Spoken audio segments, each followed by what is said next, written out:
আপনারা কেউ হচ্ছে ঢাকায় গেলে জানালার পাশে মহিলারা বসবেন না, আর বসলেও কানে গলায় কিচ্ছু করবেন না।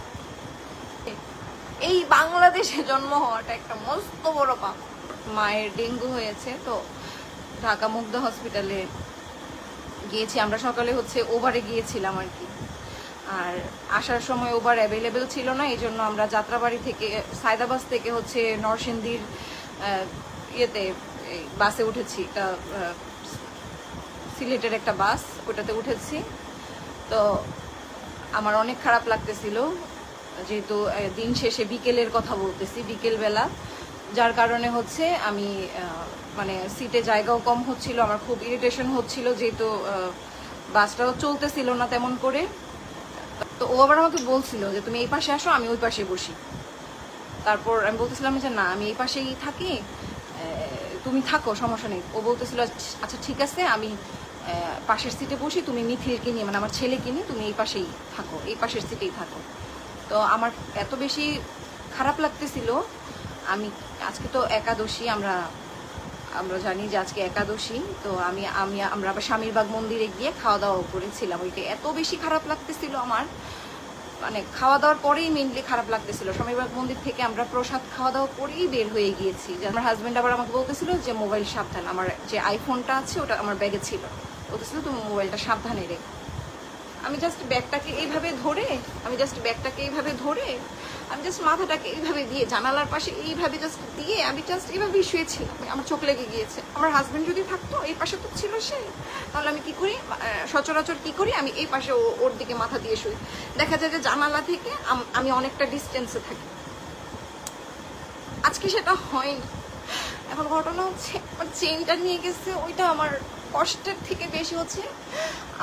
আমি গত বছর এই চেনটা কিনেছিলাম। আমার এই চেনটার একটা ব্লগ আছে আমার এই পেজে। আমার খুব শখ করে কেনা এই চেনটা, আমি খুব শখ করে কিনেছিলাম। মানে আমি রাফ ইউজ করার জন্য মেনলি 1 ভরি ওজনের একটা চেন, এটা না পরে আমি ছোট একটা চেন কিনে নেই। ছোট হলেও ওইটা ছোট ছিল, বাট মোটা ছিল, 12 আনা ওজনের ছিল সেই চেনটা। তো সেই চেনটা আমি সবসময় পরে থাকতাম। তো ইউজুয়ালি আমি বাইরে কোথাও গেলে, মানে লং জার্নিতে গেলে আমি চেনটা খুলে যাই। কিন্তু আজকে আমার হাজব্যান্ড ওনাকে দেখে নাই, আমি যেভাবে ওড়না দিয়ে বের হয়েছি সে ওনাকে খেয়াল করে নাই। তো যার কারণে যে দেখেন আমার সেই লকেটটা, আমার চেনের লকেটটা আমি পেয়েছি, কিন্তু আমার লকেটটা চ্যাপটা হয়ে গেছে একদম। আমি লকেটটা পেয়েছি কিন্তু আমার চেনটা পাইনি। আমার চোখের সামনে দিয়ে আমার জাস্ট চোখটা বন্ধ করেছি। আর বাসটা কিন্তু অনেক উঁচু ছিল, অনেক বড় একটা বাস ছিল। এত উঁচা দিয়ে কিভাবে নিল আমার চেনটা, আমার জাস্ট ভাবনার বিষয় এটা। হয়তো আমার হাজবেন্ড আমাকে আরো অনেকগুলো চেন কিনে দিবে, বা আরেকটা চেন হয়তো আমার এই দুঃখ গুছানোর জন্য কিনে দিবে। আমার কথা হয় না। আমি যে কিভাবে ট্রমাটাইজ হয়ে গেছি, যে দেখে আমার গলাটার অবস্থা, আমি এতটা ট্রমাটাইজ। আমি সারা রাস্তা আসতে আসতে আমার চোখে এখন আর জল নেই, আমার চোখের জল শুকিয়ে গেছে। আমি খুব ট্রমাটাইজ হয়ে আছি। আমার মনে হচ্ছে যে আমি মনে হয় কোমায় চলে যাচ্ছি, বা আমার মনে হয় স্মৃতিশক্তি চলে যাচ্ছে, বা আমার কোথায় কষ্ট হচ্ছে, কি হচ্ছে আমি কিচ্ছু বুঝতেছি না। একটা চেনের উপর দিয়ে চলে গেছে সব, ঠিক আছে ফাইন, বাট আমার কি অবস্থা দেখেন, আমার কি একটা অবস্থা। আমার চেনটা এত পোক্ত ছিল, চেনটা এত জোরে টান দিয়েছে বলার বাহিরে। চেনটা টান দেওয়ার পরে মনে হলো পোড়াটা ছিঁড়ে গিয়ে এই যে লকেটটা, আমার লকেটটা নিচে পড়ে গিয়েছে। দেখো আমার গলাটার কি অবস্থা হয়েছে। এই ট্রমা থেকে কবে উঠবো? আমি এই ট্রমা থেকে উঠতে পারবো না। আমরা কি এই দেশে জন্ম হয়েছি, পাপ করেছি? এটা কি দেশ, কি দেশ এটা, কি একটা দেশে বাস করি আমরা। এই দেশ কখনো ঠিক হবে না। কোনো আইন নেই, কানুন নেই, কিচ্ছু নেই, কোনো সবকিছু মানে সবকিছু যার যেভাবে পাচ্ছে সেভাবে। আজকে ঈদের দিন, আজকে একটা পবিত্র দিন, সেখানেও কারো মৃত্যুর ভয় নেই। কি করে পারলো? আমি যখন বারবার গলাটার দিকে তাকাচ্ছি, আমি আরো ট্রমাটাইজ হয়ে যাচ্ছি। আমি আমি আমি আমি যে কিভাবে বাসা পর্যন্ত আসছি সেই যাত্রাবাড়িতে ঘটনাটা হয়েছে। ওড়নাটা আমার এইভাবেই থাকে সব এভাবে ছিল, ওড়নাটা এইভাবে ছিল, এইখান থেকে খুব প্রেশার দিলাম। অনুরোধ আপনাদের দিদিদের কাছে অনুরোধ, ঢাকায় যারা যাচ্ছেন বা ট্রাভেল করছেন তারা জানালার পাশে বসবেন না। আমি মনে হয় না আর কোনোদিন স্বাভাবিকভাবে এভাবে মানে যাতায়াত করতে পারবো। যাওয়ার সময় এত মানে হ্যাপিলি জাস্ট মনে হয় 40 মিনিট 1 ঘন্টার মধ্যে আমরা ঢাকায় পৌঁছে গেছি, নরসিংদী থেকে মুগদা হাসপাতাল। আমি ঘুমিয়েছিলাম, আমার হাজবেন্ড আমার সাথে ছিল না। আমি জাস্ট ওকে বলতেছিলাম, তুমি কেন আমার সাথে ছিল না? তুমি থাকলে তো আমি এই পাশে ফিরে শুতাম, আমি তো আর জানালার দিকে এইভাবে মাথা দিয়ে শুতাম না। দিদিরা প্লিজ, তোমাদের হয়তো চেন নিয়ে গেলে তোমাদের আরেকটা চেন আসবে, বাট এই যে ট্রমা, এই ট্রমা থেকে উঠতে পারবা না। আমার আজকে কি হয়ে গেল তোমাদের কাছে, প্লিজ তোমরা জানালার পাশে কেউ বসো। তোমাদের কাছে অনুরোধ, তোমরা কেউ আর সোনার গহনা পরে বের হয়েও না। দিয়েছে আমি এখনো পিছনের দিকে ব্যথা পাচ্ছি, এইভাবে টান দিয়েছে তো আমি এখনো পিছনের সাইডে ব্যথা পাচ্ছি।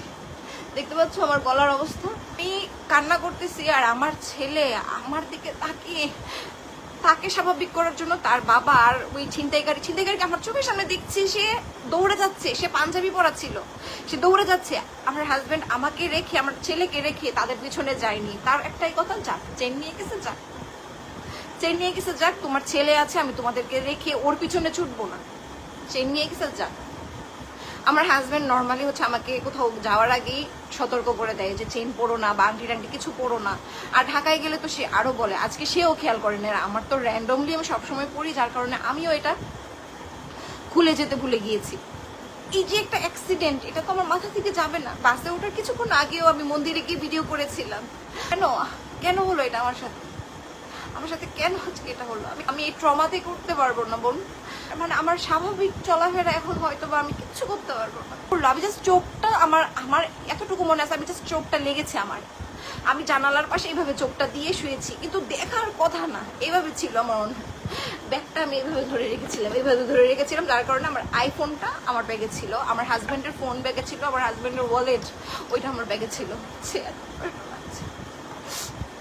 আমি নারায়ণগঞ্জ থেকে আমার ভাইয়ের দোকান থেকে এনেছিলাম চেনটা, আমার খুব পছন্দের, আমার পার্টি চেন। আমি আমার হাজব্যান্ডকে বলি কি যে যেভাবে হোক তুমি ঢাকার থেকে ট্রান্সফার হও, চলো আমরা ঢাকায় চলে যাই। আমার এত ব্যাড এক্সপিরিয়েন্স হলো আজকে।